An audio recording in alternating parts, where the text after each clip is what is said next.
Well, 35 years ago today, an event challenged and changed Siouxland forever. The crash of United Airlines Flight 232 in Sioux City.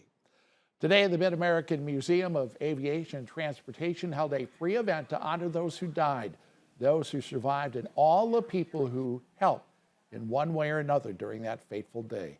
People from all over came to see the museum's exhibit of United Flight 232.